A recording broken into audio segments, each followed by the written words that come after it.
While lowering a load of 15 kilonewton at the rate of 0.5 meter per second, a steel rope suddenly gets jammed. At that instant, the length of the rope was 10 meter. Maximum instantaneous stress you have to find out. If the cross-sectional area is 200 mm square, and you are given the Young modulus and the value of G as 9.81, Young modulus is 210. So initially, the rope has a velocity equal to 0.5 meter per second and it gets jammed, means the final velocity will be equal to V2 is equal to 0. Mass is given here, so we can find out mass as W divided by G. Length is given. So we have weight is given equal to 15 kilonewton is 15,000 Newton. So from this we can calculate mass as W divided by G. Secondly, the initial velocity V1 is also given is equal to 0.5 meter per second and it gets jammed, means the final velocity will be equal to 0. The length of the rod L is given as equal to 10 meter. So you have to take in mm. And the cross-sectional area A is equal to 200. That will be mm square. We assume here the change in potential energy equal to 0 because no information is given about the potential energy.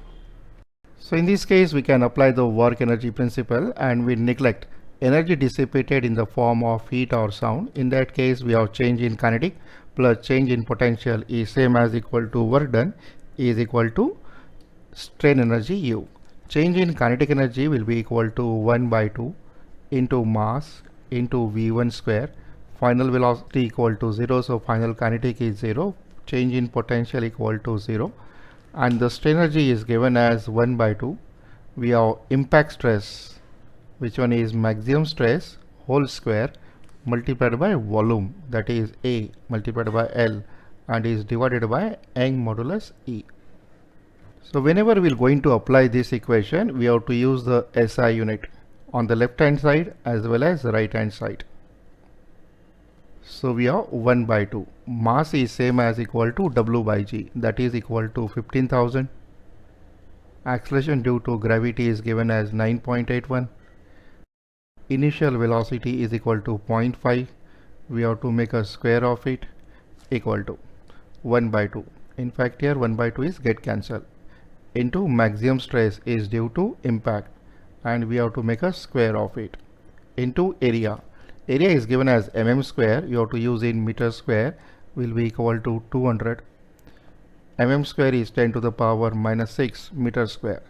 Length you have to take in meter, that equal to 10.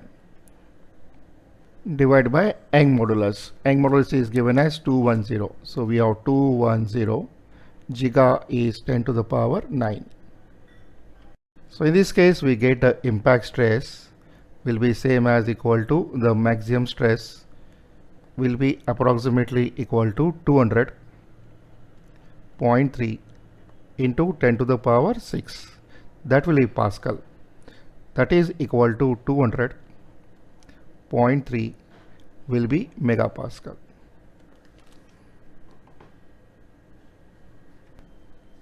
A wagon weighing 35 kilonewton is attached to a rope wire rope and moving down an inclined plane at a speed of 3.6 km per hour.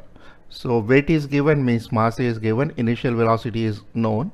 So we can calculate initial kinetic energy, and when the rope jams, means the final velocity equal to 0, the wagon is suddenly brought to rest. If the length of the rope is 60 meter, at the time of sudden stoppage, calculate the maximum instantaneous stress and the maximum instantaneous elongation produced.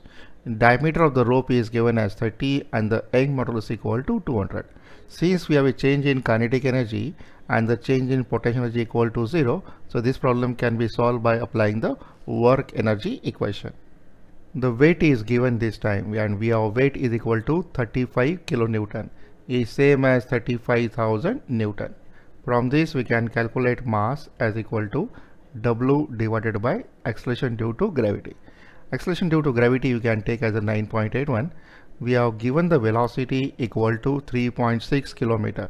3.6 kilometer is 3.6 into 1000 will be meter and per hour.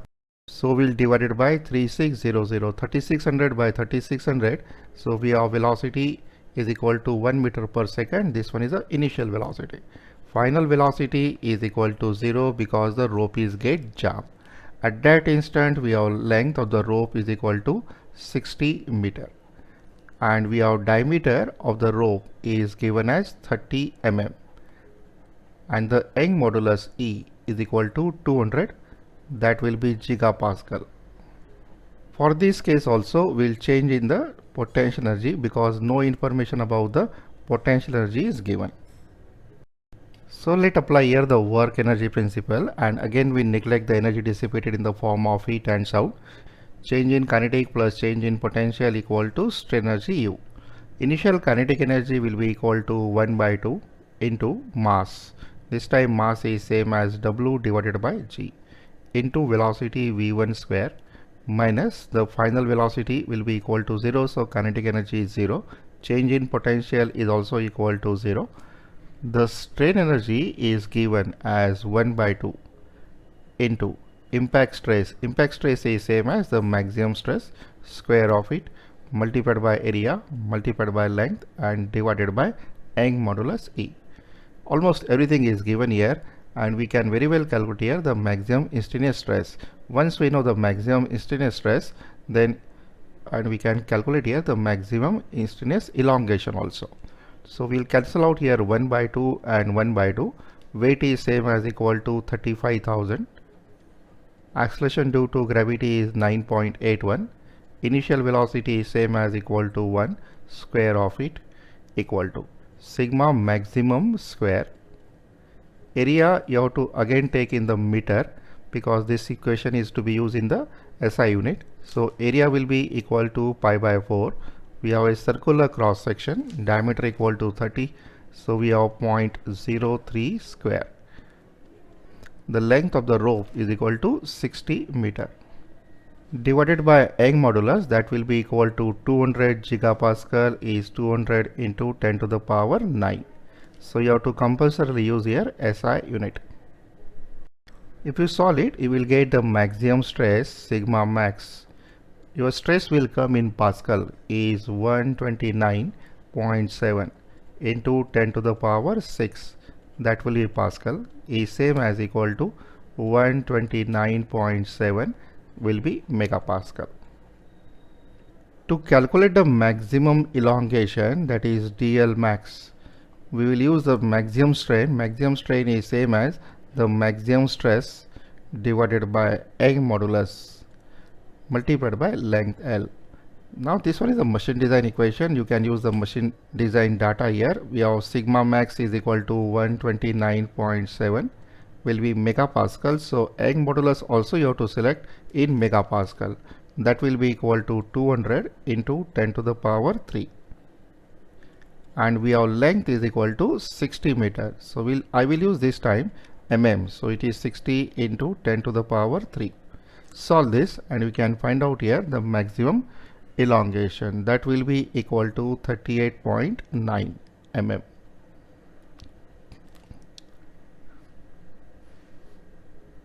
A point mass of 100 kg is dropped onto a massless elastic bar having a cross-sectional area of 100 mm square having a length equal to 1 meter. Young modulus is given as 100 gigapascal from a height equal to 10 mm. Acceleration due to gravity is given as 10 meter per second square. Maximum compression of the elastic bar in mm we have to find out. So first we'll find out here what is the maximum stress induced, and once we know the maximum stress induced, then we can calculate here what is the maximum compression of the elastic bar. So we label here this point as a datum point to measure the potential energy. At datum we have potential energy will be equal to 0. So with respect to datum here we have Z1 is equal to 10 mm. 10 mm is 0.01 meter. Initial velocity will be equal to 0. Final potential energy will be equal to 0. Even the final velocity will be equal to 0. L is the length here, and the cross-section area is given as 100 mm square. In addition to this, we have given the value of Young modulus, that is equal to 100 gigapascal. Since we are knowing here the change in kinetic and change in potential, so we can apply here again the work energy principle. and we'll neglect here the energy dissipated in the form of heat or sound.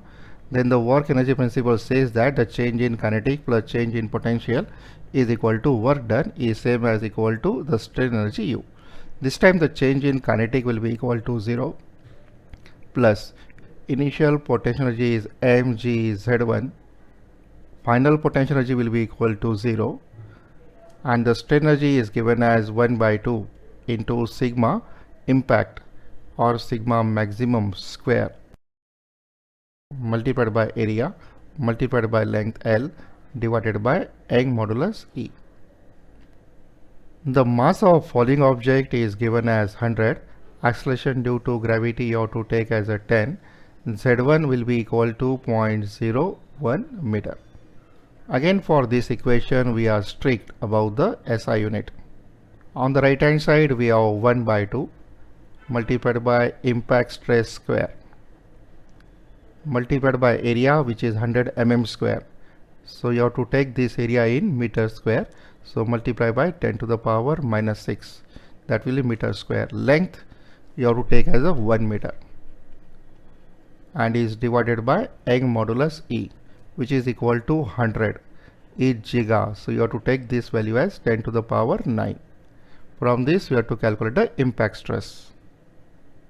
So we'll get an impact stress equal to 141.24. This answer will come in Pascal, that is 10 to the power 6 Pascal, is same as equal to 141.24, that will be megapascal.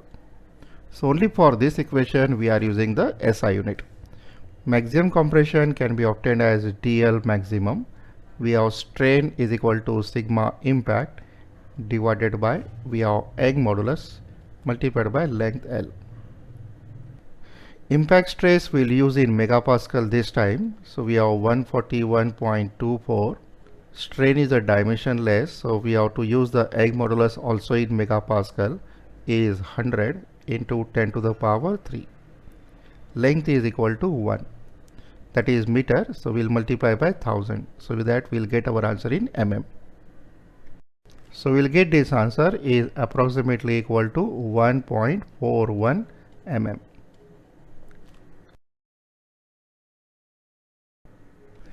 A bar of 12 mm diameter gets stretched by 3 mm under a steady load of 800 Newton. That is a static load is applied, and we assume here that this one is a gradually applied load. In that case we can calculate the stress produced.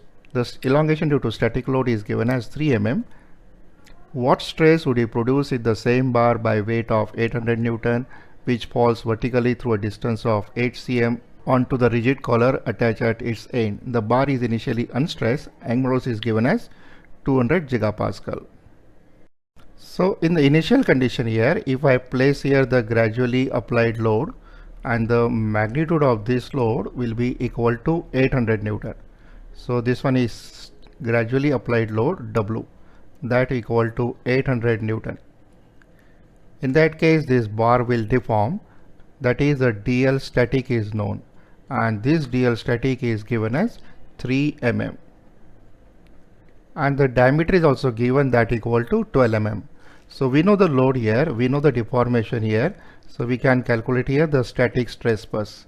So we have static stress is same as W divided by area. In this case we have W is equal to 800, area is pi by 4, so we have pi, and 4 will shift in numerator, and we have diameter equal to 12. So we have 12 square. So we can calculate the static stress. So we'll get a static stress here equal to 7.07 will be megapascal. And the second data is given that when this movable load, that is equal to W, so this one is a movable load equal to W, is fall through the height H is equal to 8 cm. At that instant, what is the corresponding value of the stress we have to find out? That is we have to find out here the impact stress. Since here the H is known, value of DLS is known, so we can calculate here impact factor, and once we know the value of impact factor, which one is the ratio of impact stress divided by static stress. Static stress is also known, Impact factor we can calculate from this relation. Then we can calculate here the impact stress, that is the maximum value of the stress. So we have impact factor will be equal to 1 plus we have under root of 1 plus 2 times of h is equal to 8, that will be equal to 80 mm, and we have dl static, you have to also select in mm, that equal to 3. We get an impact factor here is 8.37. Now the impact factor is same as impact stress divided by static stress. So we can calculate here the impact stress is equal to impact factor is 8.37 multiplied by static stress equal to 7.07. So we get an impact stress equal to 59.2 megapascal. The video you are watching is from the app, which is the Mohod class app available on Google Store. And in this app, we'll cover all subjects involved in mechanical engineering for GATE. Join the course directly from your mobile. The link is given here.